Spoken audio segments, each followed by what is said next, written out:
Mga kapatid, magandang hapon po sa inyong lahat. Kanina po, para po akong action star. Nung ako po ay hinabol ko yung nag-hit and run po sa akin na isang Toyota Hilux. Wala po akong magagawa. Kailangan ko pong gawing habulin siya. Dahil po sa kung hindi po makikita yung ugali po nitong driver na to. Yan, nagta-traffic muna ako dito. Kung hindi nyo po makikita yung mga ganong sitwasyon, no? Baka mamaya ay makagawa kayo ng isang malaking pagkakamali sa buhay nyo at kayo po talaga ay mapahamak. Panurin nyo po itong ginawa kong paghabol dito po sa Hilux na ito. Matapos po niya akong banggain at i-hit and run diyan po sa paakyat ng Antipolo. Ito mga kapatid, binangga po ako nito. Ayan. Tapos tinakbuhan ako. CAN 7990. Ayaw po niya huminto. Ayan o. Pasensya na po kayo ha. Hindi ko to siya mababaan kasi masyado mayabang. Ayan, CAN 7990, binangga po yung hulihan ko. Tapos tumakas. Ang importante na lang dito, pag may madaanan doon sa traffic light, makatawag ako ng pulis. Ayan, CAN 7990 po ang plate number. Binangga po ako nito. Ayan mga kapatid, sana lang may pulis tayo makita. Kabisado ko po yung lugar, umakyat siya doon sa Antipolo, alam nyo naman po talagang yan ay matraffic dyan. Pero ang iniisip ko nga doon, kung siya po ay pumasok doon sa mga iskinita, sa mga kanto doon, ay kaya niya na akong iwanan. Dahil yung sasakyan ko, yung Toyota Crown, yun po ay napakabagal dahil converted na po yun, 4K lang ang karburador na inilagay ko. Binangga po ako So, yan. pagpasensyahan nyo po ako, hinahabol ko siya, ang isang kamay ko ay nasa manibela, ang isa ay nasa camera, nasa cellphone, at ako po'y kumakambyo pa. Pero dahil nga po sa sanay naman tayo sa manual at matraffic naman doon, ang kagandahan lang doon kahit nasa segunda po yung kambyo ko ay nahahabol ko itong nag-hit and run po sa akin na Toyota Hilux. Tingnan natin kung anong magandang gawin dito. Doon, medyo traffic doon. Doon may police doon. Dito kasi wala eh. Sana may police tayo makita.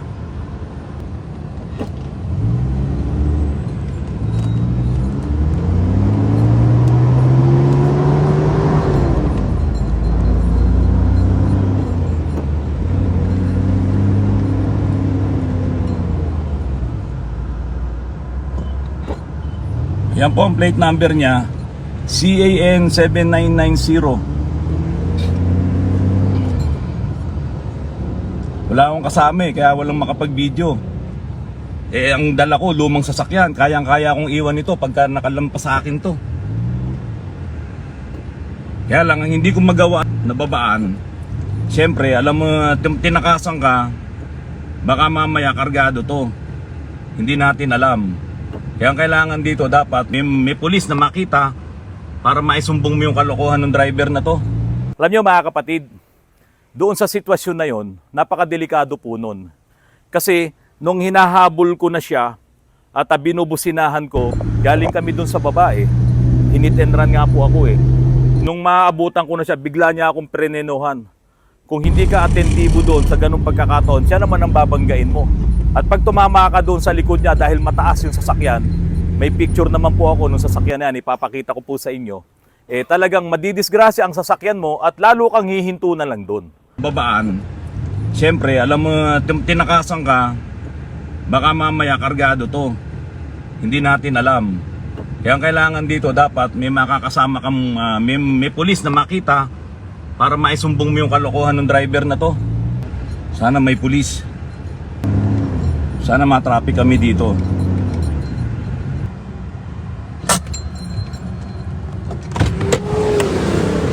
Ate! Pakisaway mo nga ito, binangga ako nito, ayaw huminto. Ito. Binibidyo ko yan. Bilis!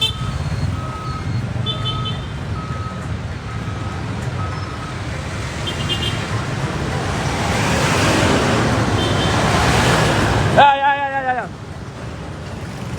Binangga ako niyan.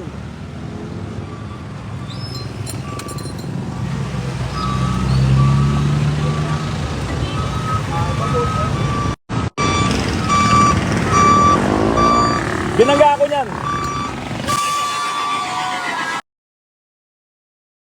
Ngayon mga kapatid, ito po ang masasabi ko po sa mga nagbebenta ng sasakyan. Yung halimbawa, yung may-ari ng Hilux na yon, ibinenta niya, pumayag siya na open deed of sale. Kaya po nung naabutan na siya diyan sa Antipolo nung mga traffic enforcers, dahil nga ipinakita ko naman sa video, nung nandoon na kami, gumilid kami doon, ipinakita niya yung rehistro niya, ipinakita din niya yung deed of sale dahil hindi nga sa kanya nakapangalan, blanco po yung deed of sale. At pirma lang po nung dating may-ari yung nandun at picture, ID picture nung dating may-ari at yung CR. So ito po ang problema doon. E paano kung magagamit po sa isang criminal activity yung sasakyan na yon? Example na lang natin, kung halimbawa yung sitwasyon ko na yon, yung palang hinahabol ko ay mga kriminal, sabihin na natin, o may dalang drugs, ganon. Tapos nahuli siya. Yung sasakyan mo, ang dala-dala niya, wala doon yung pangalan niya, tatakbo na lang yun. Maiiwan yung sasakyan mo doon at nandoon yung mga epektos, nandoon yung mga ipinagbabawal ng batas. E kanino ngayon mabiblame ang sisi? Sino ngayon ang unang-unang hahanapin ng mga alagad ng batas? E di syempre, yung may-ari ng sasakyan na yun. Dahil iyon ay hindi pa na-transfer doon sa bumili. Ante po, tignan nyo po yung deed of sale, tatakpan ko lang po yung pirma ng may-ari. Ayan, tignan nyo po yan. O, tapos ito po yung CR or OR nung sasakyan na yon. So takpan ko rin yung pangalan, no? Hindi po kasi pwedeng ipakita. So ayan po, ibinenta yan na wala man lang nakalagay ng pangalan kung sino yung bumili. Wala man lang masisisi ka kasi dapat ganito eh. Kung hindi mo man yan maipatransfer doon sa bumili, dapat may kopya ka ng deed of sale, huwag kang papayag ng open. Dapat may kopya ka ng deed of sale para po kung ano't ano man ang mangyari, may maipapakita ka, no, sa mga alagad ng batas na ito, nabenta ko yan dito sa tao na to. At hiningan mo rin sana ng picture yung bumili. So dito, nung nakuha na namin yung mga dokumento, dahil nga po dumating naman yung mga pulis, pati yung mga traffic enforcers, yun na nga po, ito na nga po yung nakuha namin. Pero mga kapatid, dahil sa itong bumangga sa akin, ay bata-bata pa, kasama yung kanyang nobya yata, tapos nakikiusap sa akin, kung pwede daw pong aregluhin na lang, bayaran na lang niya yung na-damage. Pag sa mga ganong pagkakataon naman, hindi naman tayo matigas ang puso na hindi siya pagbigyan. Pinakita naman niya yung address niya at gumawa naman din ng report yung mga ops natin. Salamat doon sa mga ops na tumulong sa atin. At ito naman po ay nakablatter na dyan sa presinto. So napagbigyan po natin dahil ako naman po ay may shop, no? Siningil ko na lang siya ng isang panel at ipapaayos ko ang pintura doon sa aking pintor. Pero mga kapatid, take note So, binangga po ako nito. Pasensya na po nagbibideo ako kasi ayaw huminto. Sana may pulis ako makita. Hindi ko to pwedeng hintuan. Baka mamaya may baril to o ano man, hindi natin alam. So importante dito, sana may makita tayong pulis. Yung nangyari pong habulan na yon, ginawa ko na rin po yon para talagang ma-demonstrate sa inyo na wag nyo pong basta-basta na lang hahabulin, tatapatan nyo, tapos traffic, bumaba kayo, hindi nyo alam na pagtapat nyo sa kanya, baka may mangyaring hindi maganda. Katulad na nga lang po itong mga video nung nakaraan, no, yung isang pulis na pinusasa niya, yung driver ng truck. Di po ba? O yung nakita yung video na yun, ngayon, nasa hot water ngayon yung pulis na yan. So meron din po mga video na yung nagbunot ng armas, yung pumunta doon sa isang jeepney, sinita-sita niyang ganon, yung driver ng jeepney, pagbaba ngayon ng kamay niya, siya ngayon yung pinutukan. Napakadelikado nun. Kaya po ako, yung ginawa ko doon, nung mapansin ko na kapag gumigilid ako dito, bumubukas yung bintana doon sa passenger side, sa likod, oops, gulat ako, bakit bumubukas ang bintana noon? Ibig sabihin, marami sila. Tinted po kasi yun eh. So ang ginawa ko po, hindi na ako sumabay sa kanya, delikado eh. Baka mamaya, maputukan ka doon or kung ano man. Siyempre, instinct na po yun. So nandun na lang ako sa likod. At nung nakakita na po tayo ng mga traffic enforcers doon mismo sa kanto, sa may Shopwise, ayan na, tumulong na po sila sa atin. At ito ng mga driver na ito, siguro nahimasmasan nung dumating yung mga pulis. At meron pa pong isang retired general na tumulong sa atin, no? So nahimasmasan siya at talagang umamin siya ng kanyang mga pagkakasala. So dito po ang lesson, mga kapatid, no? Kahit doon sa driver na yun, sinabihan ko siya, Kasi nung nakikiusap na siya, sabi niya, pupuntahan pa daw yung anak niya, kailangan daw siya na nandun, may sakit, ganyan. Alam na nating alibay yun eh. Pero wala tayong magagawa, hindi natin alam kung totoo o hindi yon, pinagbigyan natin. Pero ang sabi ko sa kanya, paano kung yung sumunod sa'yo, yung binangga mo, siya pala yung, di ba? Siya pala yung magbibigay naman sa'yo ng malaking problema. Dahil katulad nga nung truck driver na pinusasan ng pulis, yun, at least pinusasan lang yun. Paano kung halimbawa, so yun yung iniiwasan natin. So sinabihan ko siya, kung mahal mo ang anak mo, di ba? Ayusin mo rin yung pagmamaneho mo. Hindi pwedeng makakaabala ka, makakadisgrasya ka ng ibang tao. So ganun po mga kapatid dapat hindi tayo road rage. Ako kahit binangga ako doon, kahit na anong ginawa niya, ang unang nasa isip ko, magagawa naman yan.